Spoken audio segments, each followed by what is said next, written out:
Well, today I'd like to take some time to address the new drivers out on the road. Undoubtedly, you've been bombarded with hours of service rules, how to deal with your DM, shippers and receivers, backing, fueling, all those things that surround being a new driver. And I'm sure that some of your trainers have touched on the whole food subject, but that's what I'm here to talk to you about today, is food. You know, as over-the-road truckers, we have to make a lot of sacrifices. However, none of the sacrifices that we make out here on the road should include our food. So, with a few basic cooking utensils and a little imagination, you can become quite the master chef out here on the road.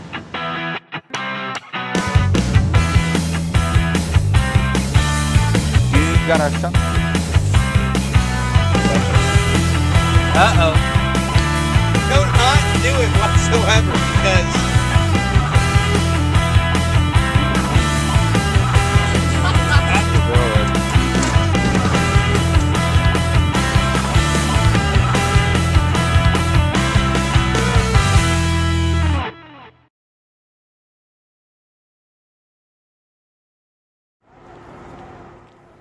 It's not that we don't have choices.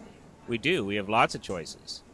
It's just that our choices are, well, let's say, a little less than desirable.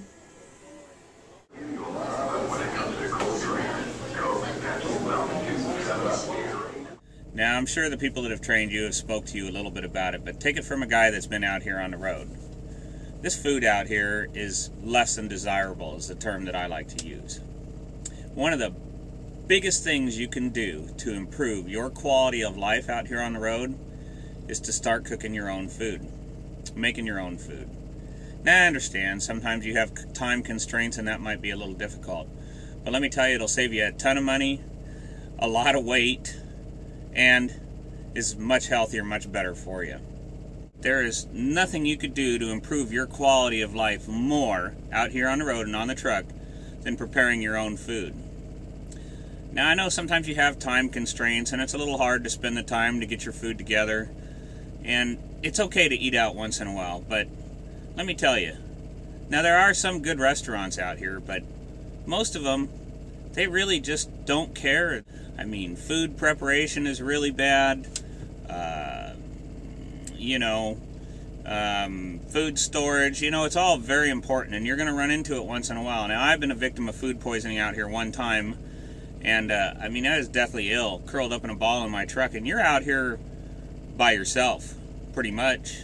I mean, people are a phone call away, but you don't have family members around you, so you need to be very, very careful about what you eat, and also how you store it. For example, you can't get a sandwich at Subway that's got mayonnaise on it and eat half of it and put the other half on your bunk and 4 hours later think it's going to be okay to eat it. It's not.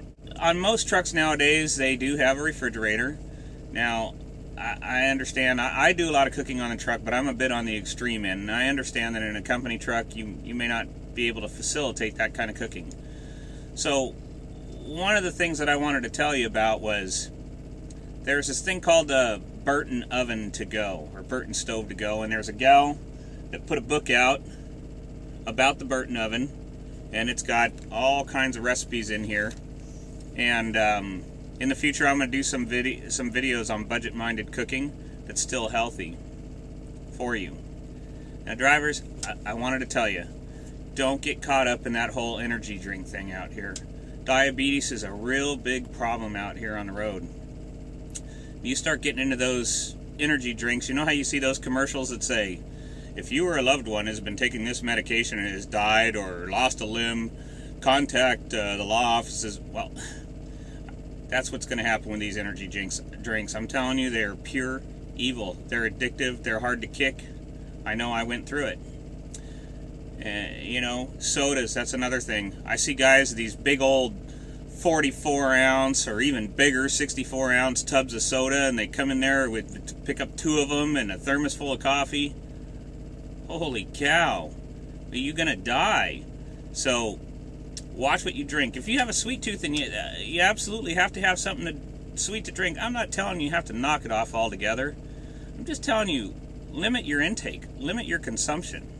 Cooking food on your truck, you might think, I don't have the time. You know, at nighttime when you're sitting there doing nothing, watching TV, you could be prepping your food for the next day, throw it all in the refrigerator, and then at some point tomorrow when you take a break, you throw it all in your Burton oven to go, and by the end of the day you got all these yummy smells floating around in your truck, and oh man, the food is good. I use a slow cooker myself to cook a lot of food.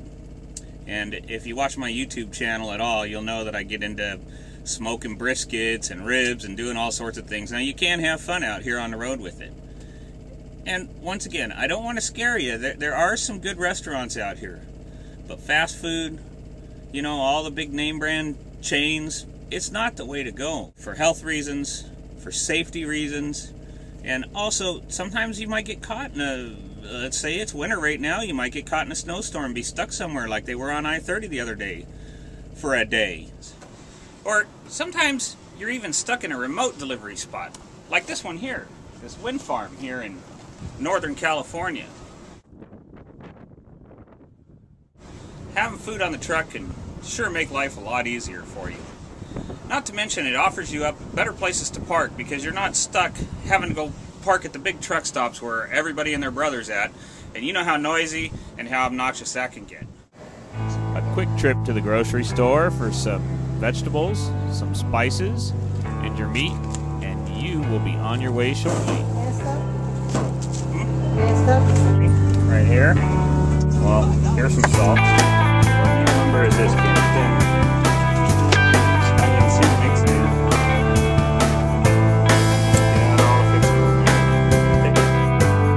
There it is, our pot roast. So what can we do to help combat the rising costs of less than desirable food at truck stops and fast food joints? What can we do to live happier and healthier lives on the road? Well, stay tuned, and in future episodes I'll show you wonderful ways to cook food in your slow cooker and your microwave that'll have you wondering why you ever ate at a truck stop in the first place. You shouldn't have to live like that. And you won't have to. In the future, I'll be, like I said, putting together a video series on budget-minded cooking, and it saves you a lot of money because compare making it on your truck for $4 or $5 a meal, or going out to eat for $15 a meal, and I guarantee you that your $4 or $5 meal is going to be miles above healthier and safer than that food you go out there to eat. Once again, you know, there's places like Little America, you can go in there and spend a lot of money on a good meal once in a while, and that's nice. It's nice to take a break. Drivers, we appreciate you out there. America couldn't run without you. God bless you, and take care. We'll see you next time. That was pretty good, huh? It was delicious. Well, we hope we've opened your mind to a whole new way of thinking about eating while you're on the road. Cooking on the truck is easy with a little experimentation. And a little trial and error. You'll be soon on your way to being a gourmet chef on your truck. Until next time, bon appetit.